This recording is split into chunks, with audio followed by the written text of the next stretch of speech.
Hey there, folks. Welcome to our cozy nook of tales and adventures. Today, like every episode, we're unlocking the doors of imagination to explore new worlds, meet fascinating characters, and experience unique emotions. I promise to take you on an unforgettable journey through the power of words. So, get comfy, grab your favorite drink, snuggle into that perfect spot, and get ready to lose yourself in a new story. Leave the outside world behind for a while and dive with me into the depths of storytelling. If you enjoy our content and want to support the channel, consider hitting that subscribe button and giving the video a thumbs up. Now, without further ado, let's dive into today's story. The ancient stones of Ravenclaw Tower whispered their secrets in the dead of night, when shadows danced across weathered walls and the moon cast silver threads through stained glass windows. It was in such a moment that Celeste Blackwood discovered the grimoire that would change everything. The young apprentice hadn't meant to find it. She'd been organizing the restricted section of the tower's private library, a task assigned as punishment for her overly ambitious experimental charm work, when her hand brushed against a book that shouldn't have been there. The tome practically hummed with magical energy, its leather binding warm to the touch, its pages seemingly alive with centuries of contained power. Curious, Celeste whispered, her fingers tracing the intricate runes etched into the cover. The book's title, written in an alphabet she'd never encountered, seemed to shift and change before her eyes. As she opened it, the scent of ancient parchment and forgotten magic filled the air, and the candles flickered ominously. The grimoire's pages revealed themselves slowly, as if testing her worthiness. Detailed diagrams of Hogwarts foundation stones emerged from the yellowed parchment, accompanied by annotations in several hands she recognized from historical documents. These were the personal notes of the founders themselves. By Merlin's beard, Celeste breathed, her heart racing as she translated the ancient text. They built the school here on purpose. To seal something away, a sudden gust of wind extinguished the candles, plunging the library into darkness. Only the ethereal glow of the grimoire's pages remained, illuminating a face that appeared in the shadows, the stern visage of Salazar Slytherin himself, emerging from a forgotten portrait. Finally, the portrait spoke, his voice carrying the weight of centuries, someone who can see, over the next few weeks, as autumn painted the forbidden forest in shades of gold and crimson, students began to vanish. First was Marcus Fletchley, a first-year Hufflepuff who disappeared between herbology and charms. Then Sarah Chen, a Slytherin prefect, vanished from her patrol route in the dungeons. Each disappearance left behind a trace of ancient magic that only Celeste could sense thanks to her connection with the grimoire. Working in secret, Celeste and the portrait of Salazar Slytherin uncovered the terrifying truth. Hogwarts hadn't been built merely as a school for magic. It was a prison, a seal over an ancient portal to realms beyond human comprehension. The founders had discovered the portal and recognized its danger, a gateway through which entities of unimaginable power could enter our world. We were young and arrogant, Slytherin's portrait explained, his painted features haunted by regret. We thought we could harness its power, bend it to our will. Godric and Helga warned us, but Rowena and I, we pushed too far. The price of our hubris was steep. The seal required 4 magical artifacts, one from each founder, their combined power maintaining the barrier between worlds. But 1,000 years had weakened the bonds, and now the portal was awakening, hungry for the magic that sustained Hogwarts. The missing students, Celeste realized with horror, they're being drawn to it.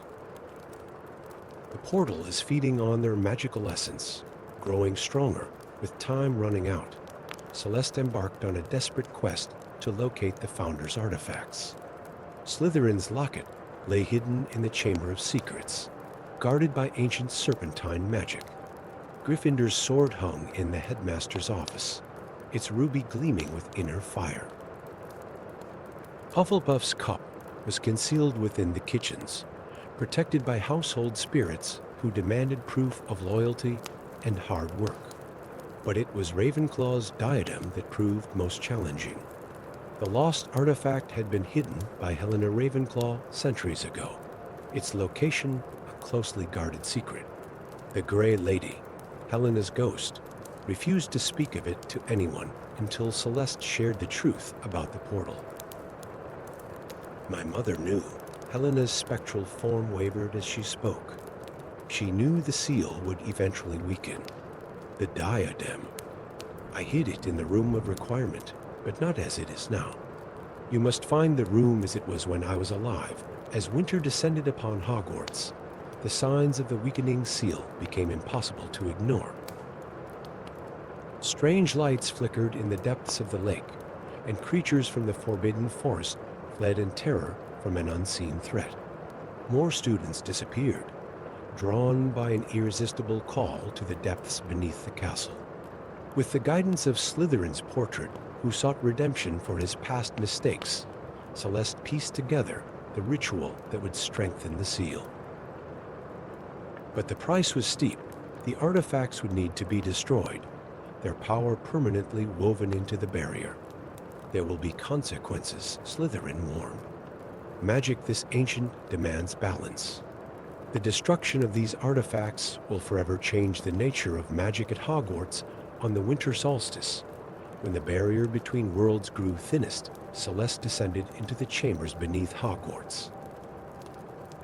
The missing students hung suspended in magical stasis around a writhing vortex of darkness, the portal, straining against its ancient bonds. Drawing upon every lesson she'd learned, every scrap of knowledge from the grimoire, and the combined wisdom of Slytherin's portrait, Celeste began the ritual. The artifacts resonated with power, the sword singing with courage, the cup overflowing with loyalty, the locket pulsing with ambition, and the diadem sparking with wisdom. As she spoke the final words of the incantation, the artifacts rose into the air, their power combining in a blinding display of magical energy. The portal fought back, tendrils of chaos reaching for her, promising knowledge and power beyond imagination. For a moment, Celeste wavered. The portal's offer was tempting unlimited knowledge, the very thing a Ravenclaw prized above all else. But then she remembered the missing students, their families, and the trust placed in her by both the living and the dead. With a cry that shook the foundations of Hogwarts itself, Celeste completed the ritual. The artifacts shattered, their essence merging with the seal. The portal shrieked in defiance as it was forced closed, its power once again bound by the magic of the founders. The missing students were found confused but unharmed, with no memory of their ordeal. The castle itself seemed to breathe easier, its corridors brighter, its magic renewed. But the destruction of the founders' artifacts had indeed changed Hogwarts forever. The houses remained, but the barriers between them began to fade, as if the sacrifice of their symbols had remade the school closer to what it was always meant to be, not four separate powers, but one united force for magical learning. Celeste returned the grimoire to its place in the Ravenclaw library, its pages now blank, its purpose fulfilled.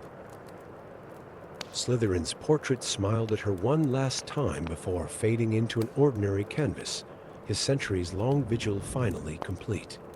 Years later, students would tell stories about the winter when Hogwarts itself seemed to hold its breath, when the very foundations of magic were reshaped by a young apprentice who dared to look beyond the veil of history. But only Celeste knew the full truth that sometimes the greatest magic lies not in the power we gain, but in the power we willingly sacrifice for the good of all. Story 2, the storm that brought Thaddeus Evergreen back to Hogwarts, came without warning on a moonless night. Lightning illuminated the castle's ancient spires as a solitary figure trudged up the rain-swept path, his weather-beaten cloak billowing in the wind. After 30 years of exile, the castle's silhouette still made his heart ache with memories both bitter and sweet. The gargoyles at the entrance stirred uneasily as he approached. They remembered him, the Hufflepuff who had disappeared into legend after the dragon incident of 1994. Now his return carried the weight of desperate purpose, for beneath the forbidden forest, something ancient was stirring. Professor Luna Moonshadow was marking essays in her office when the wards announced his arrival. As the youngest Care of Magical Creatures professor in Hogwarts history, she had heard whispers of Thaddeus Evergreen, the Dragon Keeper, who had once walked among the most dangerous creatures in the magical world, as if he were one of them. "The dragons are waking," Thaddeus announced without preamble when they met in the headmaster's office. His voice was rough from years of speaking in dragon tongue, his eyes carrying the golden flecks common to those who spent too long in the presence of dragon magic. "The ancient ones. The ones that sleep beneath the forest," Luna's breath caught. "That's impossible. The legends say they've slept for 1,000 years. Thaddeus finished. Since the founders made the pact, as he explained, the truth emerged like a dragon unfurling its wings. The founders hadn't merely chosen the location of Hogwarts by chance. They had built it here because of what lay beneath. A vast network of caves housing the last of the great dragon's creatures of such power and intelligence that they had once ruled the magical world alongside the first wizards. The founders made a bargain. Thaddeus continued, pulling an ancient scroll from his cloak. The dragons would sleep, lending their magic to protect the school, and in return, when they awakened, wizard kind would share the world with them once more. But something's gone wrong. They're waking too soon, and they're angry. Luna found herself drawn into Thaddeus's mission, despite her initial skepticism. As they ventured into the forbidden forest to investigate, she discovered that the exile's reputation barely scratched the surface of his true nature. He moved through the darkness with the grace of someone who had spent decades living wild, yet retained the precise magical control of a master wizard. The signs were everywhere once they knew where to look. Ancient trees had been uprooted by something massive stirring underground. Magical creatures fled from areas they'd inhabited for centuries. The very air thrummed with a deep, resonant magic that made their wands vibrate in sympathy.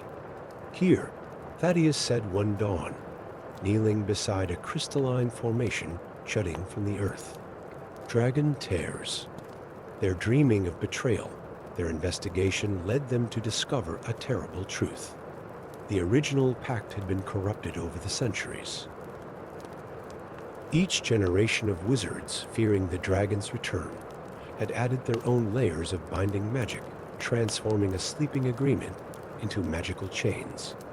Now those chains were breaking, and the dragons were awakening not to a promised partnership, but to a millennium of perceived betrayal. The first dragon burst from the earth 3 days later, its scales gleaming like black diamonds, its wings blocking out the sun. Students watched in terror from the castle windows as the creature roared its fury to the heavens, a sound that shook the foundations of Hogwarts itself. Thaddeus stood his ground as the dragon descended, its ancient eyes fixing upon him with terrible intelligence. To everyone's amazement, he began to speak in the rolling, thunderous language of dragons, a tongue he had spent his exile mastering. "They call him Obsidian Heart," Thaddeus translated for Luna as the dragon's response rumbled through their bones. "He was young when the pact was made. The last to sleep, meant to be the first to wake, but reasoning with one dragon proved to be the least of their challenges. Deep beneath the forest, dozens more were stirring. Without intervention, their awakening would tear the land apart, and their rage at their long imprisonment would bring war to the magical world. Luna proved to be the key to preventing catastrophe. Her genuine love and respect for magical creatures, combined with Thaddeus's deep understanding of dragon lore, offered a path forward. Together, they began the dangerous work of modifying the ancient pact, not to bind the dragons, but to truly honor the original agreement. The ritual required components that tested both their skills and courage: a freely given dragon scale, essence of phoenix tears, moonflowers grown in the shadow of ancient magic, and most dangerously, a strand of magic from the original pact itself preserved in the deepest chamber of the dragon caves. As they worked, Luna came to understand why Thaddeus had been exiled. He had discovered the truth about the dragons years ago and had tried to warn the magical community, but fear and prejudice had led to his banishment. Now, his return offered a chance at redemption both for himself and for the broken promises of the past. The final confrontation came during a lunar eclipse, when the barriers between ancient and modern magic were thinnest. As more dragons broke free from their slumber, Thaddeus and Luna began their ritual in the heart of the Forbidden Forest. Around them, the air itself seemed to bend and twist with the weight of centuries of magic. Obsidian Heart and his kin gathered in a great circle, their combined power creating a storm of magical energy that threatened to tear reality apart. The choice before them was clear: honor the original pact and find a way to coexist, or give into rage and destroy everything. In that crucial moment, it was Luna who bridged the gap. Speaking in halting dragon tongue, she offered her own magic as a bond of trust, a modern witch willing to risk everything to right an ancient wrong. The gesture stirred something in the dragon's ancient hearts, a recognition of the same spirit that had led to the original pact. The ritual succeeded, but not as anyone had expected. The dragons did not return to sleep, nor did they wage war. Instead, a new pact was forged. The Forbidden Forest expanded, folding in upon itself to create a realm where dragons could roam freely while remaining hidden from the modern world. Hogwarts would stand as the gateway between worlds, its students and teachers the guardians of this new covenant. Thaddeus was offered a position as teacher of a new subject: dragon lore and ancient covenants. Luna's role as care of magical creatures professor expanded to include liaison with their new dragon allies. Together, they began the work of teaching future generations the truth about the great dragons and the importance of keeping ancient promises. Years later, students would still whisper about the night the dragons woke, and how two unlikely allies prevented a war by choosing trust over fear. The Forbidden Forest became an even more mysterious place, where those who listened carefully might hear the distant sound of dragon wings and the echo of promises kept. Story 3: The night of the lunar eclipse painted Hogwarts in shades of crimson and shadow. In the depths of the library's restricted section, Helena Starweaver's wand illuminated ancient tomes as the castle's magic thrummed with unusual potency. The young Gryffindor shouldn't have been there, but curiosity had always been her strongest trait, despite the Sorting Hat's decision. As the moon disappeared behind Earth's shadow, the library's walls began to shift. Bookshelf after bookshelf rearranged themselves like pieces of an elaborate puzzle, revealing a doorway that hadn't existed moments before. Golden light spilled from within, and the air crackled with temporal energy. The chronology chamber, Helena whispered, recognizing the description from her research. Legends spoke of a secret room where the founders had practiced chronomancy, the forbidden art of time manipulation. But it had been lost for centuries, appearing only when time itself grew thin. Inside, circular walls were covered with countless timepieces, each moving to its own rhythm. At the chamber's heart stood a pedestal holding a leather-bound journal, its pages untouched by time's decay. As Helena approached, a spectral figure materialized, a ghost unlike any she'd seen in Hogwarts before. His robes shifted between various time periods, and his form seemed to exist in multiple moments simultaneously. I am, or rather, was Cronius Vale, The last of the chronomancers, the ghost announced, his voice echoing as if speaking from different centuries at once. I've waited a long time for someone to find this chamber again. The journal, as Helena discovered, contained the founders' accounts of a catastrophe they had prevented, or rather postponed.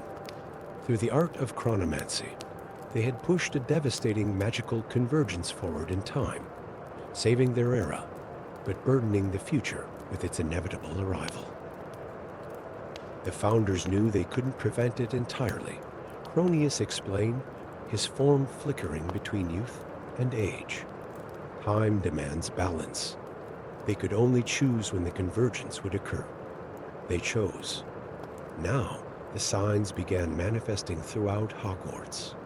Students reported seeing echoes of past events, ancient duels replaying in corridors, long-dead wizards walking through walls. The castle's very architecture started shifting, different time periods bleeding into one another.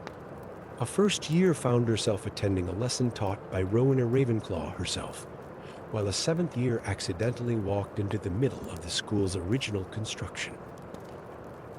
Helena threw herself into studying the journal, learning that the convergence would eventually tear apart the fabric of time around Hogwarts, causing past, present, and future to collide catastrophically.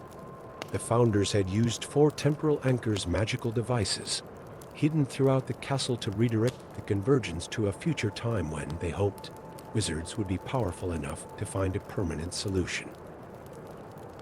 But no one was meant to carry this burden alone, Cronius revealed, watching Helena practice basic temporal spells. The founders worked together, combining their powers. One person attempting to manipulate time on this scale. The cost would be unimaginable, yet time was running out. The temporal anomalies grew stronger each day. Students vanished into different centuries, sometimes returning aged or eerily younger. The castle's protective enchantments began to fail as they became unstable across multiple time streams. Helena's breakthrough came when studying the patterns of the temporal disturbances. The convergence wasn't random, it followed ley lines that connected 4 specific points in the castle. The temporal anchors had to be there. The first anchor was found in the depths of the lake, guarded by merpeople who existed in all times simultaneously. The second was hidden in the Room of Requirement, which tested Helena by forcing her to experience key moments from Hogwarts history. The third lay in the Chamber of Secrets, where time moved in reverse, and Helena had to walk backwards to make any progress forward. But it was the 4th anchor that proved most challenging. Hidden in the astronomy tower, it could only be reached by calculating the precise moment when multiple celestial alignments occurred throughout history, simultaneously. As Helena collected the anchors, Cronius revealed the full truth of his presence. He wasn't merely the last chronomancer, he was a temporal fragment of all chronomancers who had ever lived, bound to the chamber to guide whoever would face the convergence. Time magic requires sacrifice, he warned. The founders each gave up something precious. Are you prepared to do the same? The convergence reached its peak during the next lunar eclipse. Reality itself began to splinter around Hogwarts. The Great Hall hosted feasts from 12 different centuries simultaneously. The moving staircases led to different years with each step. Students and teachers found themselves merging with their own past and future selves. In the chronology chamber, Helena prepared the ritual that would end the temporal catastrophe once and for all. But unlike the founders, she didn't plan to push the problem into the future. With Cronius's guidance, she had discovered a different solution. The convergence can't be stopped, she realized, but it can be contained. Instead of forcing it forward in time, we can create a controlled space where all times exist at once. The ritual required precise timing and extraordinary magical control. As reality unraveled around them, Helena used the 4 anchors to create a temporal matrix around Hogwarts. Instead of fighting the convergence, she shaped it, creating a bubble of controlled temporal chaos. The cost was indeed high. To maintain the matrix, someone would need to remain in the chronology chamber indefinitely, existing in all times at once. Cronius had known this would be his final purpose, to merge with the chamber itself, becoming the living heart of Hogwarts' new temporal nature. When the eclipse ended, Hogwarts had changed subtly but permanently. While the castle appeared normal to most, those sensitive to temporal energy could perceive how it now existed in multiple times simultaneously. The library might shift to contain books from different centuries. The ghosts could now interact with specific moments from their past. And in certain corridors, under certain conditions, students might catch glimpses of other times, including possible futures. Helena returned to her studies, now bearing the secret knowledge of what truly kept Hogwarts operating across time. Few would ever know about the chamber hidden in the library's depths, where Cronius Vale maintained his eternal vigil over the temporal streams that flowed through the castle's heart. Years later, she would become the school's first professor of temporal theory, teaching students about the delicate balance of time and reminding them that sometimes the bravest solution isn't to avoid a problem, but to learn to live with it in harmony. Story 4. Marcus Shadowbane arrived at Hogwarts under a sky heavy with enchanted snow, his Auror's badge carefully concealed beneath robes that marked him as the new defense against the dark arts professor. The castle's ancient wards tingled against his skin, recognizing him not just as a teacher, but as something more, a guardian come to prevent a prophecy that threatened to shake the very foundations of magical education. The headmistress's words still echoed in his mind. "Find the heir of the four houses, Marcus." Before they destroy everything we've built, what neither of them had anticipated was that the prophecy spoke not of one heir, but of four students whose combined power could either unite or shatter Hogwarts forever. They revealed themselves gradually. First was Alexander Blackthorn, a Slytherin fourth year, whose ambitious spirit was tempered by an unexpected kindness.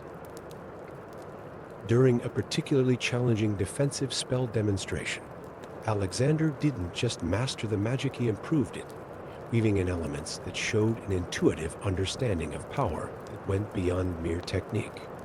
Then came Sophia Windweaver, a Ravenclaw, whose brilliant mind seemed to dance between subjects with supernatural ease.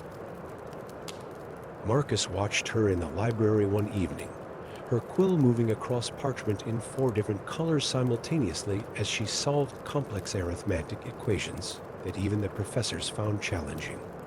The third was Hugo Steelheart, a Gryffindor whose courage manifested not in brash actions, but in quiet strength. When a group of first years encountered a boggart in an abandoned classroom, Hugo didn't just banish it, he somehow reformed it, teaching it to protect rather than frighten. Finally, there was Luna Fairweather, a Hufflepuff whose loyalty ran so deep, it seemed to affect the very magic of the castle. Plants bloomed out of season in her presence, and even the most troubled students found peace in her company.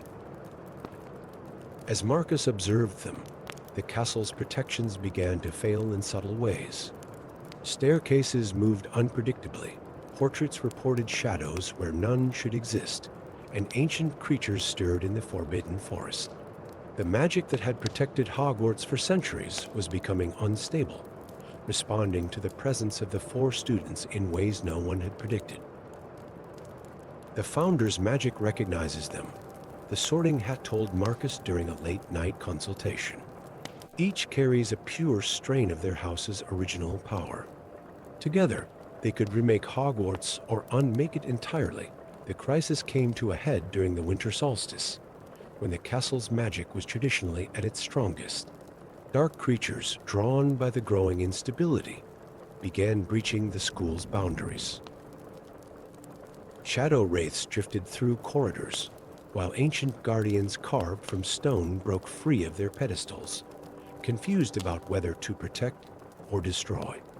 Marcus gathered the 4 students in the room of requirement, which transformed itself into a chamber none of them had seen before, a perfect replica of the founder's original meeting room.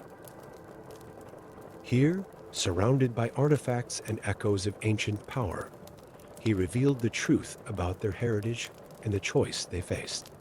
Each of you carries a fragment of Hogwarts' original magic, he explained, watching their faces as understanding dawned. Alexander's ambition, Sophia's wisdom, Hugo's courage, and Luna's loyalty, these aren't just traits. They're living magical legacies passed down through generations. But the revelation came with a warning. The founders had designed Hogwarts magic to be self-sustaining, each house's power balanced against the others. The emergence of 4 true heirs simultaneously had disrupted that balance, forcing the castle's magic to choose between them.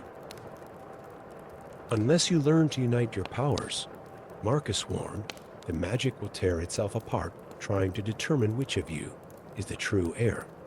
And if that happens, Hogwarts will fall. The solution required something that had never been attempted in the school's history, a ritual that would either permanently unite the 4 houses' magic or destroy it entirely. As the winter solstice reached its peak, Marcus guided the 4 students through the castle's secret heart, where the founders had laid the first stones. Alexander's Slytherin power provided the ambition to reach beyond normal magical limits.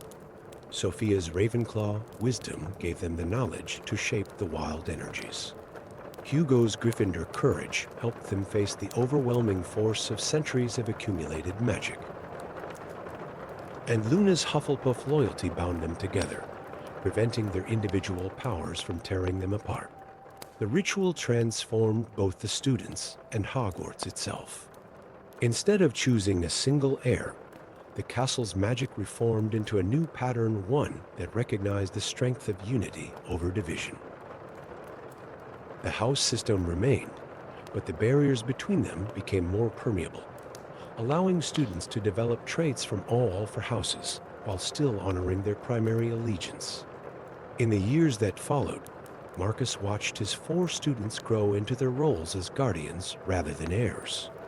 Alexander became a mentor to ambitious students, teaching them to temper their goals with compassion. Sophia established an inter-house study program that broke down centuries of academic isolation. Hugo created a new system of magical defense that relied on cooperation rather than individual power. And Luna developed ways to help students find their place in all houses, not just their own. The prophecy had been fulfilled, but not as anyone had expected. Instead of a single heir claiming the founder's power, 4 students had learned to share it, creating something entirely new in the process. The magic of Hogwarts, once rigidly divided, became fluid and interconnected, stronger for its unity than it had ever been in separation. Marcus remained at Hogwarts, no longer needing to hide his aura background. His role shifted from investigator to guide, helping future generations understand that true magic lies not in the power of individual houses, but in the strength they find together. On quiet nights, when the enchanted snow falls thick around the castle towers, some say you can still feel the echo of that transformation, 4 distinct magical signatures working in perfect harmony, reminding everyone that Hogwarts' greatest strength was never in its separation, but in its ability to bring different powers together as one. Story 5. Professor Artemis Ravenscroft's boots echoed through the empty corridors of Hogwarts as she made her way to the room of requirement. The castle felt different at midnight, more alive, more aware of its own mysteries.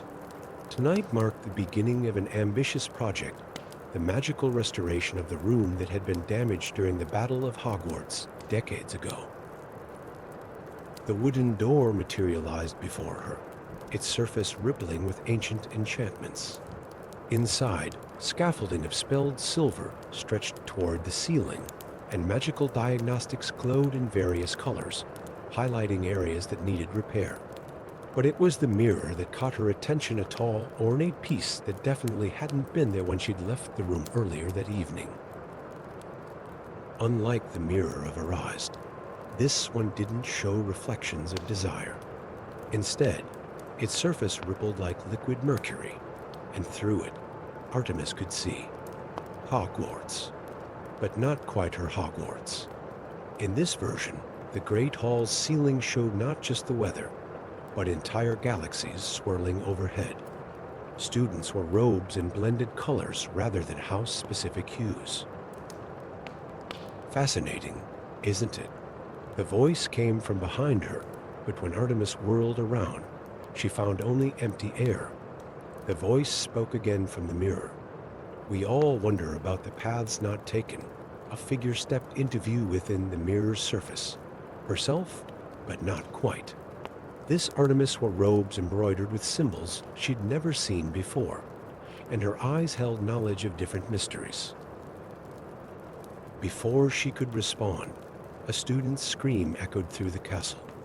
Artemis rushed from the room, her wand already drawn, only to find young Sarah Chen standing in the middle of a corridor that shouldn't exist. The walls were draped in banners bearing unfamiliar crests, and through the windows, they could see 3 moons hanging in the sky. "Professor," Sarah whispered, "I was just heading back to my common room, but everything's wrong." More incidents followed. James Potter III found himself in a version of Hogwarts where technology and magic had fully merged, with floating holographic textbooks and wands that doubled as computational devices. Luna Scamander's twins stumbled into a reality where Hogwarts had never been divided into houses at all.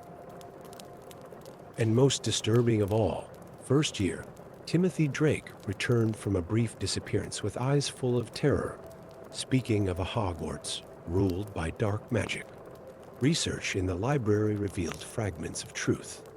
The mirror was known as the Infinite Reflection, a legendary artifact that could show and sometimes connect to alternate versions of reality. But it had been lost for centuries, appearing now only because the Room of Requirements Restoration had somehow called it forth. Assembling a team of her most trusted colleagues, Artemis began exploring these alternate Hogwarts. Professor Longbottom, now in his later years but sharp as ever, recognized plants from parallel evolutionary paths. Professor Chang used her expertise in magical theory to map the differences between realities. And young Professor Lupin, with his inherited sensitivity to magical atmospheres, could feel the subtle variations in each world's fundamental laws of magic. But someone else was exploring too. Students continued to slip between realities, but now it seemed less random. Someone was searching for something specific, using the chaos of multiple realities as cover for their true purpose. The answer came from an unexpected source. The Grey Lady, Helena Ravenclaw's ghost, recognized the pattern. There was a ritual, she explained, her silvery form flickering with agitation. In the early days of Hogwarts, my mother and the other founders attempted something extraordinary, a spell to purify and perfect magical ability. They failed. In our reality, the implications were staggering. Someone was searching for a version of Hogwarts where the ritual had succeeded, planning to bring that magic into their own world. The consequences of such a merger could be catastrophic. Through careful observation and tracking of the interdimensional disturbances, Artemis and her team identified the culprit, a figure who appeared in multiple realities, always slightly different, but unmistakably the same person, an ancient wizard who had found a way to exist simultaneously across different versions of himself. He calls himself the Convergence, Professor Chang reported after witnessing him in one of the alternate realities. He believes he can combine the most powerful aspects of each reality into one perfect version of Hogwarts. The crisis peaked during the winter solstice, when the barriers between realities grew thinnest. Students and teachers found themselves shifting between worlds with increasing frequency. In one reality, Hogwarts stood as a fortress of pure magic, untouched by time. In another, it lay in ruins, its power scattered to the winds. Each shift brought them closer to chaos. Artemis realized that fighting the convergence wasn't the answer. Instead, she needed to understand why the mirror had appeared now, during the Room of Requirements restoration. The room itself was trying to tell them something. The solution required representatives from multiple realities. Working with her alternates from other dimensions, Artemis discovered that Hogwarts itself was more than just a school. It was a nexus point, a place where reality was naturally more fluid. The founders had chosen this location precisely because it allowed for the possibility of change and growth. The final confrontation took place in the Room of Requirement, which transformed itself into a vast chamber that seemed to exist in all realities simultaneously. The convergence arrived, believing he was about to achieve his perfect reality. Instead, he found Artemis and her counterparts from 12 different dimensions, all working in concert. Rather than fighting the blending of realities, they guided it. The mirror's power was turned outward, allowing each version of Hogwarts to share its strengths while maintaining its unique identity. Students found they could learn from multiple realities while remaining grounded in their own. The boundaries between dimensions remained, but became more permeable, allowing for exchange and growth rather than isolation or dominance. The convergence, faced with the beauty of this collaboration, realized his mistake.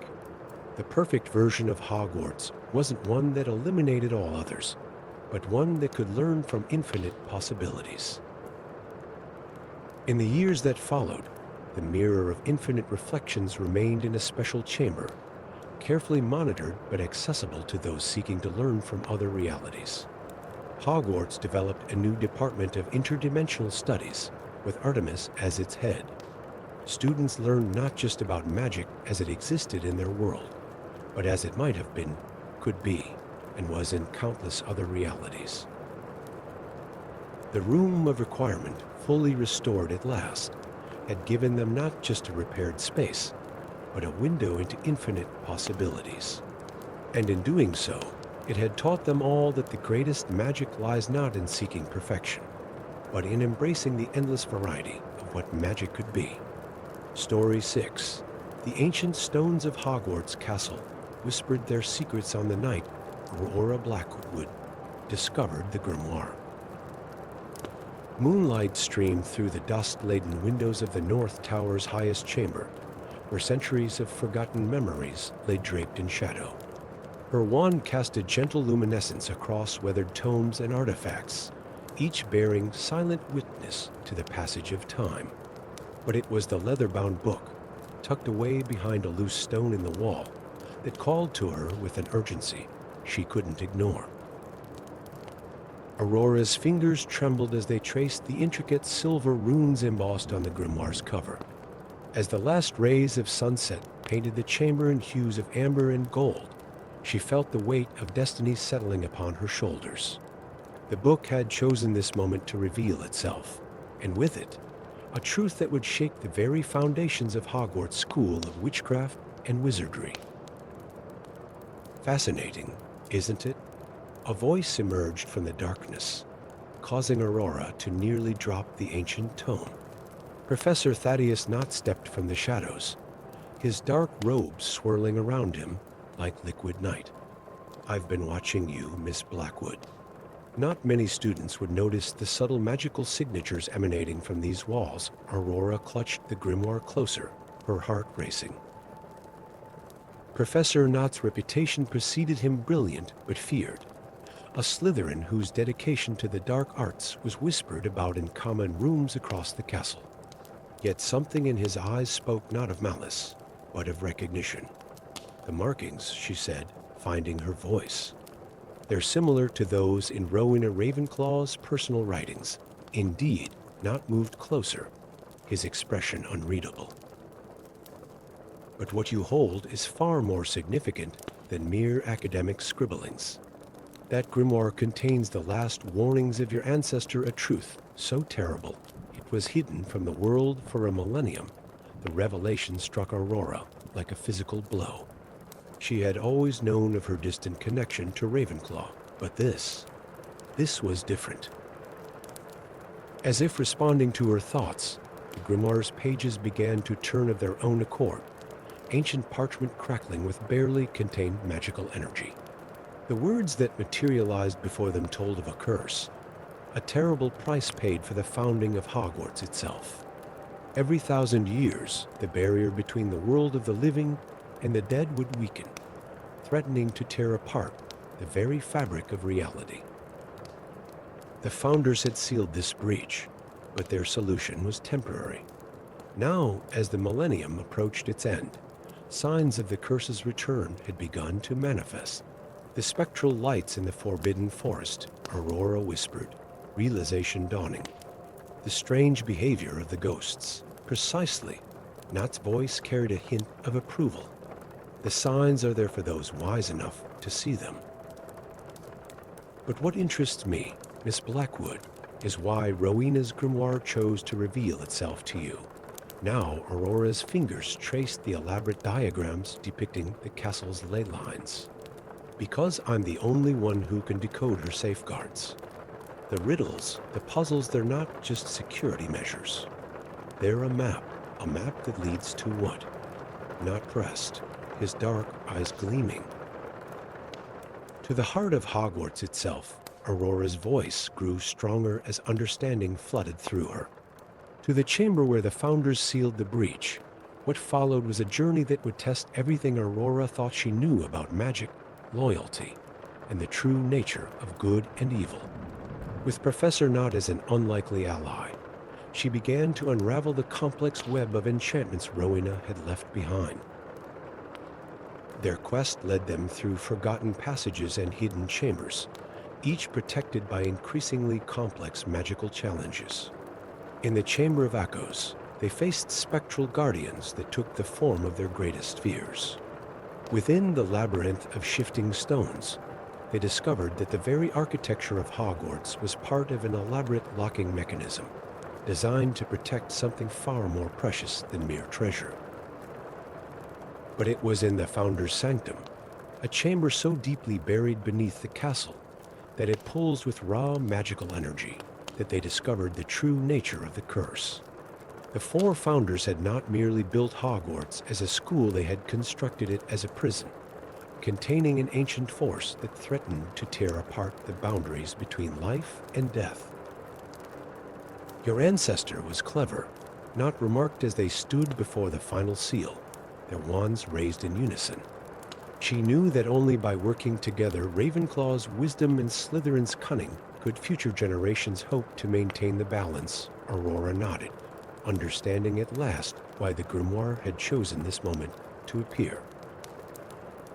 The founders had known that their houses would grow apart over time, that prejudice and misunderstanding would divide their students.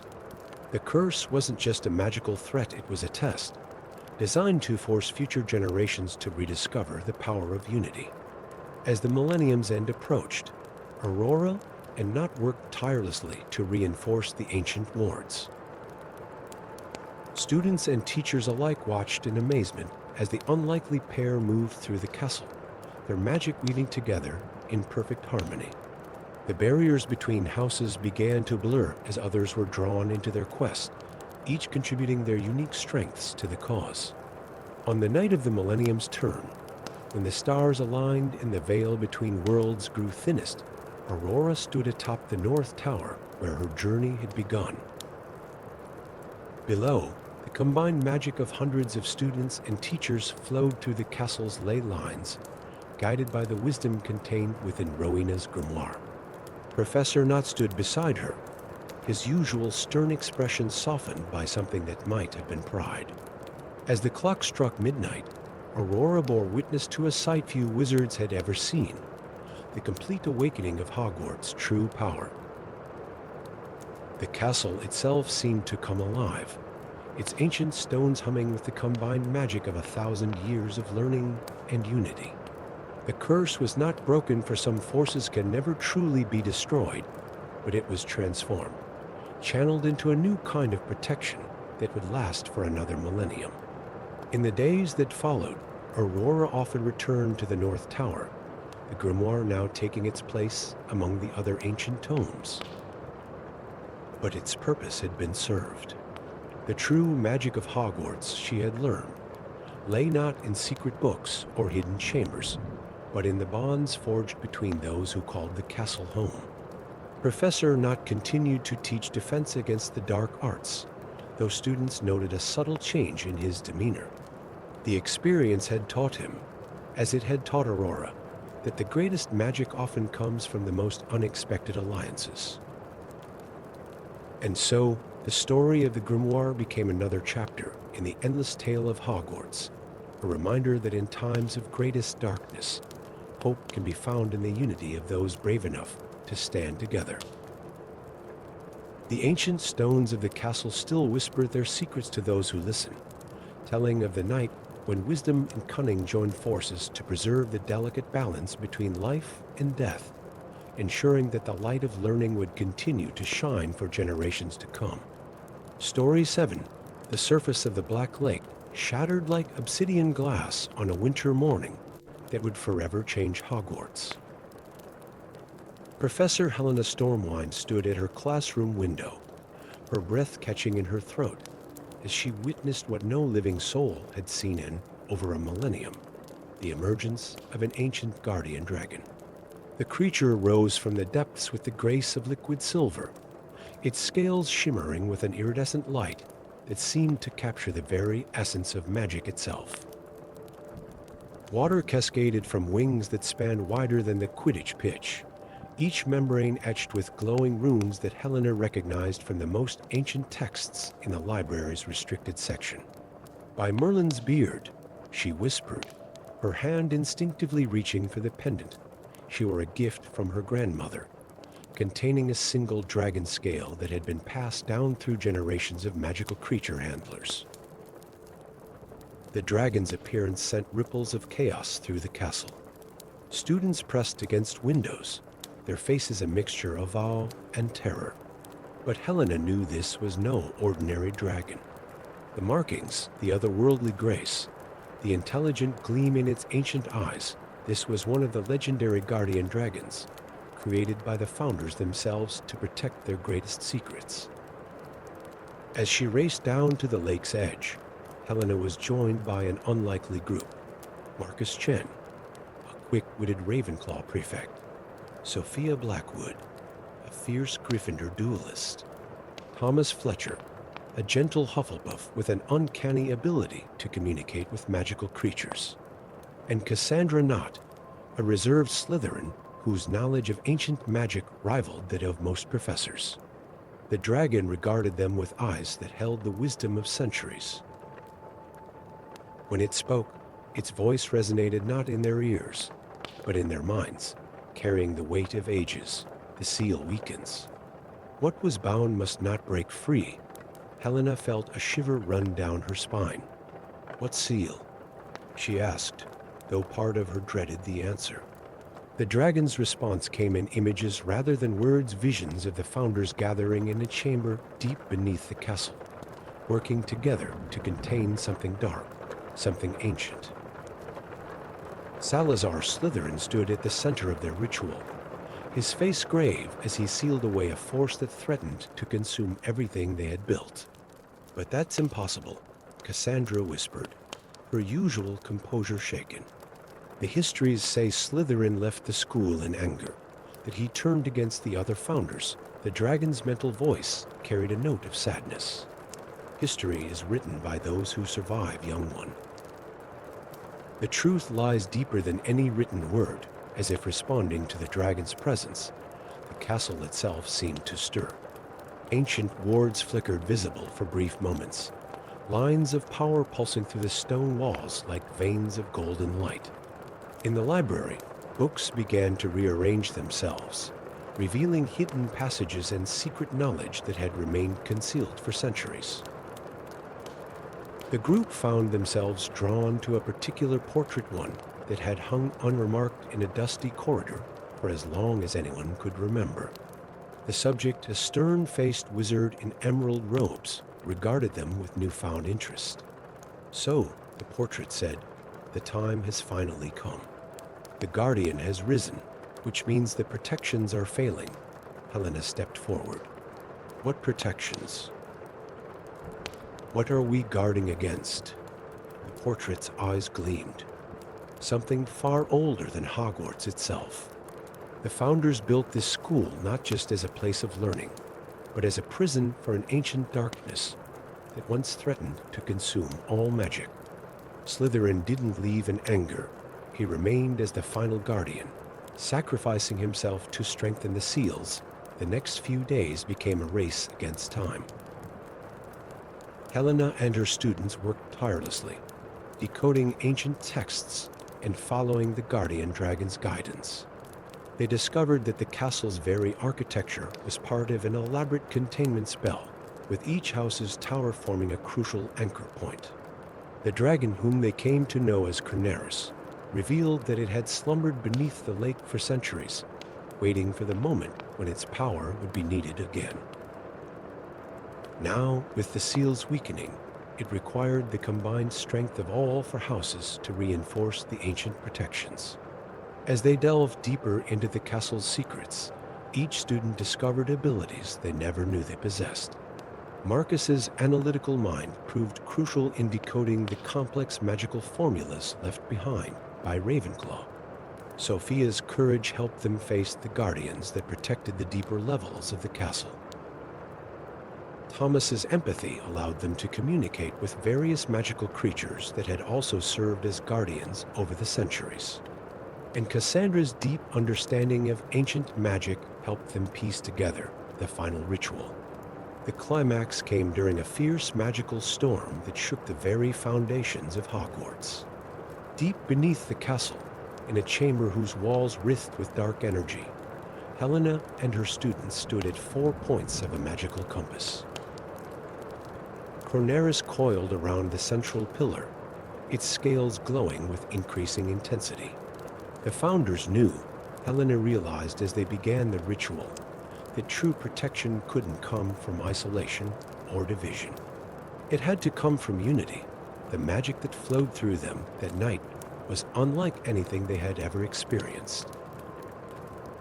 It was the combined power of countless generations of witches and wizards who had walked Hogwarts halls, their hopes, dreams, and determination crystallized into pure magical energy.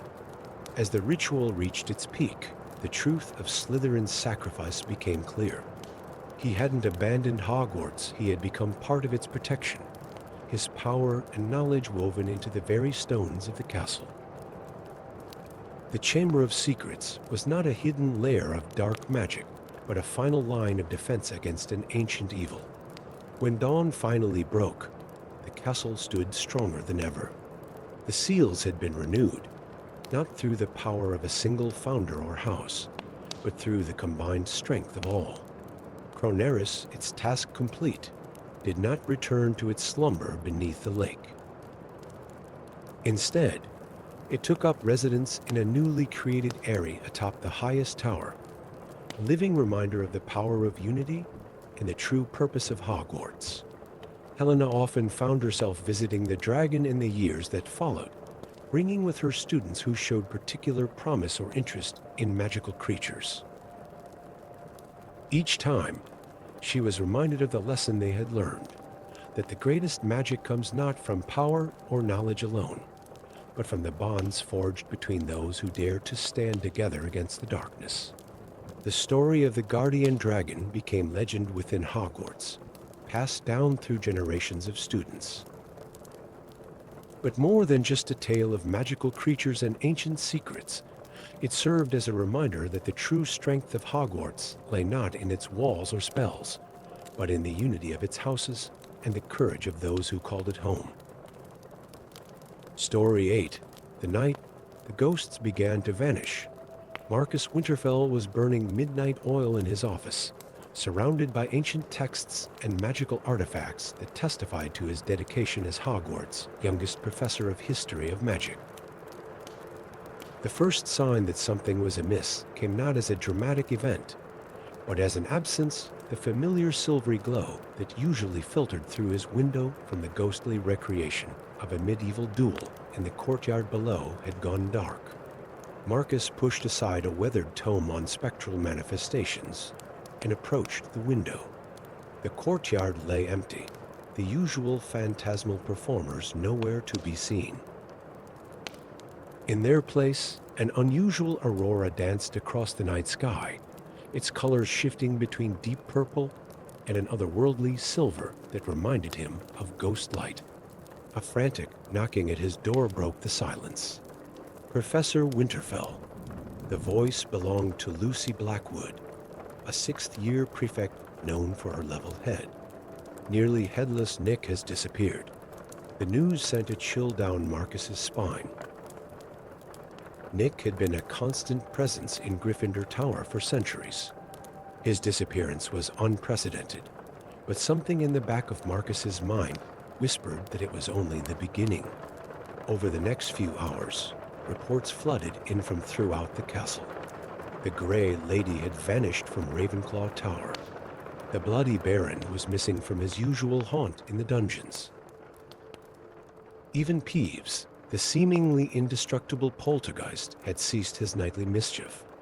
In the chaos that followed, Marcus found himself drawn to the portrait of Albus Dumbledore that hung in the headmaster's office. The painted figure regarded him with that familiar twinkle in his eyes, even as worry creased his brow.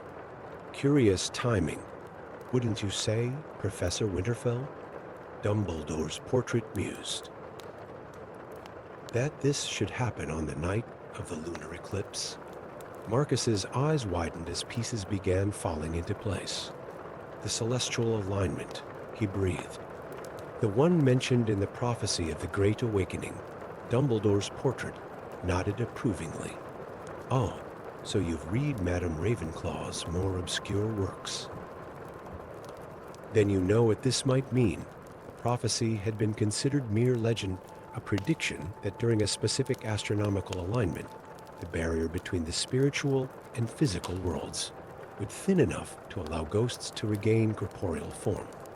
Many had dismissed it as impossible, but the evidence floating before them suggested otherwise. Racing to the library's restricted section, Marcus found the ancient text he sought, Mysteries of the Spectral Realm by Rowena Ravenclaw herself. The book practically hummed with magical energy as he opened it, its pages turning of their own accord to reveal a warning that made his blood run cold. The ability for ghosts to become corporeal again came with a terrible price. Each spirit that crossed back into the physical realm would drain life force from the living to maintain their new form. If all of Hogwarts' ghosts were to return at once, the result could be catastrophic. As Marcus delved deeper into his research, he discovered that the current situation was no accident. Someone had been preparing for this moment, subtly altering the castle's ancient wards to facilitate the transformation. Traces of recent magical activity led him to a hidden chamber deep within the castle's foundations, where he found evidence of complex ritualistic magic. But he wasn't alone in his discovery. Helena Ravenclaw, the Grey Lady herself, appeared before him more solid than he had ever seen her. I wondered who would find this place, she said, her voice carrying a weight it had never possessed before. The others are already beginning to feel it, the pull of flesh and bone. Why didn't you disappear like the others? Marcus asked, clutching his wand tightly. Because I remember the last time this was attempted, she replied sadly. 1,000 years ago, when my mother created the prophecy, not as a prediction, but as a warning. Together, Marcus and Helena raced against time to prevent the complete manifestation of the ghosts. They discovered that the ritual's focus point was the astronomical tower, where the eclipse's energy was being channeled through ancient artifacts placed by an unknown party. As they worked to dismantle the ritual, they encountered other ghosts in various states of transformation. Some, like nearly headless Nick, were fighting against the change, recognizing its unnatural nature.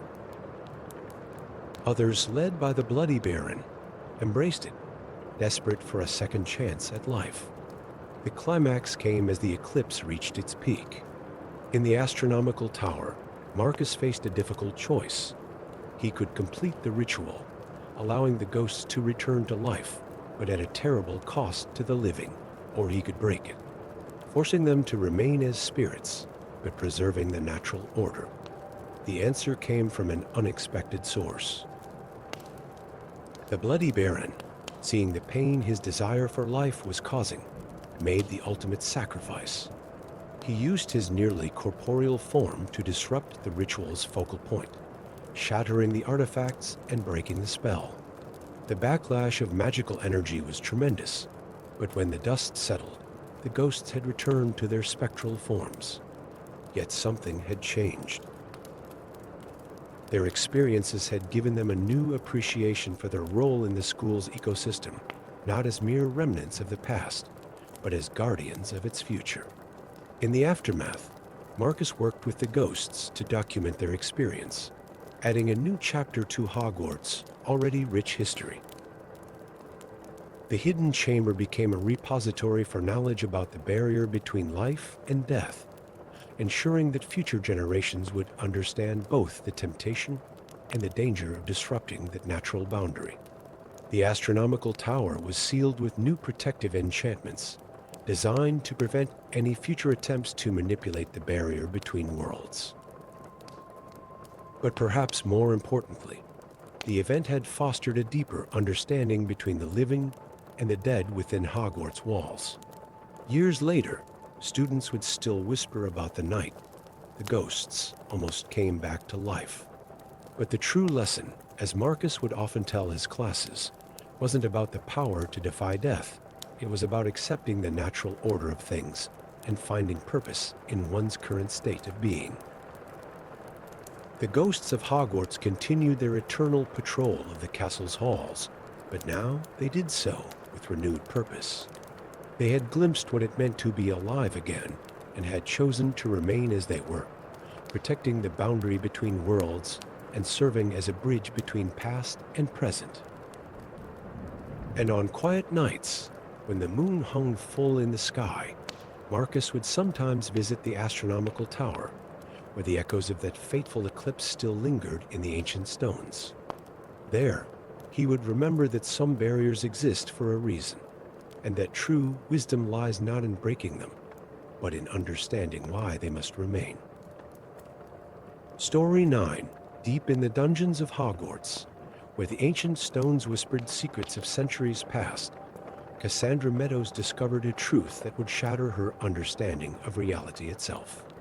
The seventh year, Hufflepuff had always possessed an uncanny ability to sense magical anomalies, a gift that had often led her to unusual findings within the castle's labyrinthine corridors. But nothing had prepared her for what lay behind the seemingly ordinary wall that had decided to melt away before her eyes one stormy October evening. The hidden chamber she stumbled upon was circular, its walls adorned with runes that seemed to shift and dance in the light of her Lumos charm. But it was the mirror at the chamber's center that drew her attention, a massive, ornate creation that stood floor to ceiling, its frame carved with symbols she recognized from her ancient rune studies, yet arranged in patterns she had never encountered. Unlike the mirror of Erased, which showed one's deepest desires, this mirror's surface rippled like liquid mercury, occasionally revealing fleeting glimpses of familiar places that seemed somehow wrong. A corridor she knew well appeared darker, more sinister. The great hall flashed past, its enchanted ceiling crackling with dark energy instead of reflecting the sky. Remarkable, isn't it? The voice behind her belonged to Professor Alexandria Vale, the Defense Against the Dark arts teacher, the mirror of divergent paths. I've been searching for it for months. Before Cassandra could respond, the mirror's surface suddenly surged forward like a silver tide, enveloping her in its cool embrace. The last thing she heard was Professor Vale's startled cry before reality itself seemed to tear apart and reconstruct itself around her. When the world stopped spinning, Cassandra found herself still in Hogwarts, but not her Hogwarts. The warm, welcoming castle she knew had been transformed into a fortress of dark magic. The walls dripped with malevolent energies, and where portraits of kindly wizards once hung, now glowered the severe faces of dark practitioners throughout history. "You're not supposed to be here," said a familiar voice, though its tone was harder than she remembered. Cassandra turned to find Albus Potter, but not the friendly Gryffindor she knew. This version wore Slytherin robes and carried himself with a cold authority that sent chills down her spine. The temporal barriers must be weakening again, he continued, studying her with calculating eyes. "You're from one of the lighter timelines, aren't you?" How? Quaint. Over the next few days, Cassandra discovered the horrifying truth of this alternate reality. In this timeline, the founders had embraced the dark arts as the supreme path to magical mastery. Hogwarts had become not a school of general magical education, but a fortress dedicated to the pursuit of power at any cost. Yet even in this darkness, she found allies. Professor Longbottom, though here he was known as Lord Longbottom, maintained a secret resistance movement, working to restore balance to the magical world. The Hermione Granger of this reality was a brilliant but conflicted researcher, using her position within the regime to secretly undermine its most dangerous projects. As Cassandra worked to find her way back to her own reality, she discovered that the boundaries between timelines were becoming dangerously thin. The dark magic practiced in this version of Hogwarts had begun to seep into other realities, threatening to corrupt them all. The solution, she realized, lay in understanding why the timelines had diverged in the first place. Through careful research in this reality's restricted library, which was considerably larger and more terrifying than the one she knew, Cassandra uncovered the critical moment, a choice made by the founders regarding the fundamental nature of magic itself. But she wasn't the only one who understood the significance of the divergence. The Dark Realities version of Professor Vale had been working to deliberately break down the barriers between timelines, seeking to spread their version of magical philosophy across all realities. The climax came during a ritual intended to permanently merge the timelines. As dark magic swirled through the castle's highest tower, Cassandra found herself working alongside unlikely allies, the evil versions of her friends, who had begun to question their world's fundamental assumptions. The ritual chamber was a maelstrom of magical energy, with the mirror of divergent paths serving as a focal point for the timeline merger. Cassandra realized that the only way to prevent the corruption of all realities was to destroy the mirror, but doing so would trap her in this dark timeline forever. In that moment of choice, she discovered that even in this darkest version of Hogwarts, hope remained. The students and teachers who had helped her, despite being raised in darkness, proved that the capacity for good existed in every reality. With the help of the alternate Hermione's brilliant spellwork and Lord Longbottom's strategic mind, Cassandra devised a plan. Rather than destroying the mirror, they would use it to channel the fundamental magic of Hogwarts itself, the pure, untainted power that existed before the founders' fateful choice. The ritual was dangerous and complex, requiring precise timing and absolute trust between allies from different timelines. As the Dark Professor Vale and her followers fought to complete their corruption ritual, Cassandra and her unlikely team worked to redirect the magical energy flowing through the castle. In the end, it came down to a simple truth. Magic itself was neither light nor dark, but rather a reflection of the choices made by those who wielded it. The mirror, responding to this realization, began to heal the barriers between realities rather than break them down. Cassandra found herself back in her own timeline, though changed by her experience. The mirror remained, but now served as a window rather than a door, a reminder of the infinite possibilities that existed and the importance of the choices that shaped them. In the years that followed, she would occasionally catch glimpses of her friends from the dark timeline in the mirror's surface. She saw their world gradually changing, moving toward balance, as the lessons learned during their collaboration spread throughout their reality. The hidden chamber became a closely guarded secret, known only to those who understood its significance. The mirror of divergent paths stood as a testament to the power of choice and the possibility of finding light even in the darkest of places. And sometimes on quiet evenings when the castle's magic hummed most strongly, Cassandra would visit the chamber and watch the infinite realities dance across the mirror's surface. Each one was a reminder that the true magic of Hogwarts lay not in spells or potions, but in the endless capacity for change and growth that existed in every soul, in every reality. Story 10. The first sign that Hogwarts Castle was truly awakening came during the preparation for its millennial celebration. Professor Artemis Blackwood stood in the Great Hall, directing his wand at the enchanted ceiling when he noticed something peculiar about the ancient stonework. The walls weren't just reflecting magic, they were pulsing with it, like a heartbeat growing stronger with each passing moment. As the castle's foremost expert in magical architecture, Artemis had spent years studying the intricate spellwork that held Hogwarts together. But this was different. The stones themselves seemed to be shifting, rearranging at a molecular level, as if the castle was stretching after 1,000-year slumber. Professor, a breathless fourth-year student burst into the hall. The staircases, they're not just moving anymore. They're creating new paths. Artemis rushed to the grand staircase, his silver-streaked hair flying behind him. What he saw made his breath catch in his throat. The massive stone staircases were indeed moving, but not in their usual predictable patterns. They were weaving together like living things, forming impossible geometries that seemed to defy the very laws of magic itself. Fascinating, he whispered, pulling out a device of his own invention, a crystalline sphere that measured magical resonance. The readings it displayed were off the scale, the crystal itself humming with energy he'd never seen before. Within hours, the entire castle was in an uproar. Classrooms disappeared and reappeared in different locations. Corridors stretched into infinity before suddenly folding back on themselves.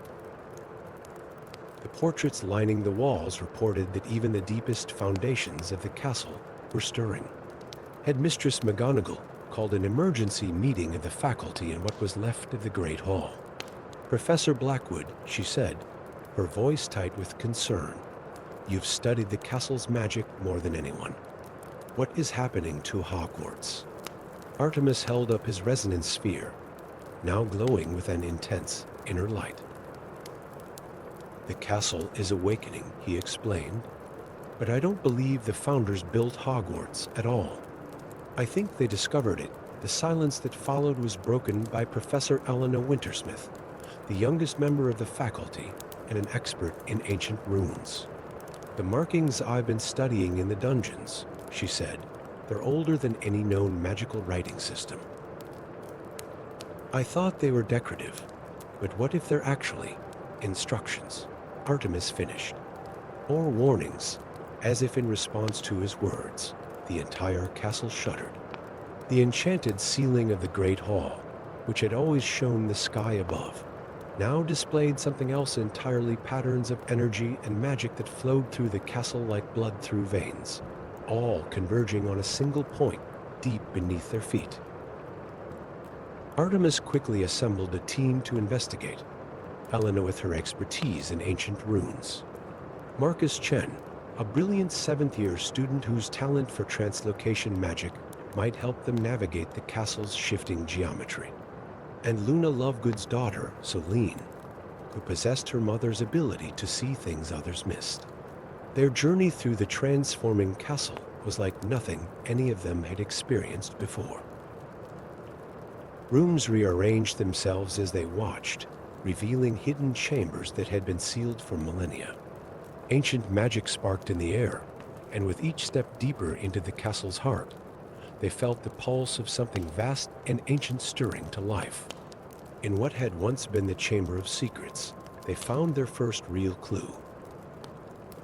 The chamber had transformed, its serpentine decorations giving way to much older symbols that seemed to predate known wizard in history. "These aren't just runes," Elena breathed, tracing the glowing symbols with her wand. "They're more like memory patterns. The castle is trying to remember something." Celine, her silver eyes reflecting the mysterious light, pointed to a recurring pattern. "It's showing us the way to its heart. Following the ancient guidance, they descended through layers of magic and stone that had never been recorded in any book of Hogwarts history. The castle seemed to be helping them now, opening passages and creating bridges across impossible spaces. Finally, they reached a chamber that defied description, a vast space that seemed to exist both within and outside of normal reality. At its center floated a sphere of pure magical energy, pulsing with the same rhythm Artemis had first noticed in the Great Hall. "It's beautiful," Marcus whispered, his eyes wide with wonder. But they weren't alone. As they approached the sphere, shadows began to coalesce around them, not threatening, but welcoming. The shadows took form, revealing themselves as echoes of the founders themselves, preserved within the castle's memory. Rowena Ravenclaw's echo spoke first, her voice carrying the weight of centuries. "You found it at last, the truth we were sworn to protect. Hogwarts was never meant to be just a school." Helga Hufflepuff's echo continued. "It's a seed of what?"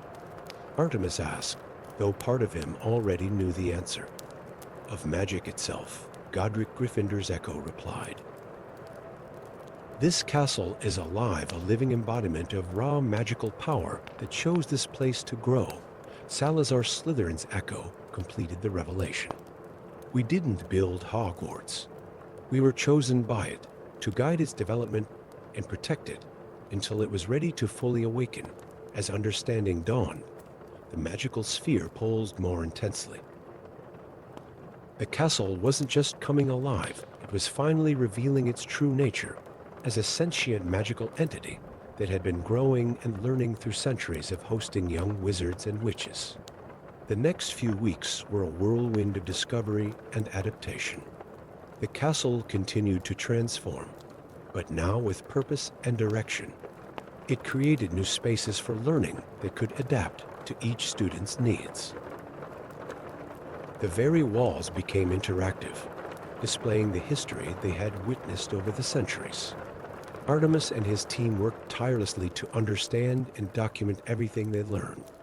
The truth about Hogwarts spread throughout the wizarding world, drawing scholars and researchers from every magical institution. But perhaps the most remarkable change was in the students themselves. The castle's awakening had forged a deeper connection between the school and its inhabitants. Students found themselves able to intuitively understand magical concepts that had once taken years to master. The very air thrummed with educational potential. As the millennial celebration finally arrived, Hogwarts had transformed into something beyond even the founder's vision, not just a school of magic, but a living embodiment of magical education itself. The castle's consciousness gently guided its inhabitants, sharing centuries of accumulated wisdom while continuing to learn and grow from each new generation of students. Artemis stood in his office, now a shifting space that adjusted itself to his research needs, and smiled as he watched students exploring the castle's new dimensions.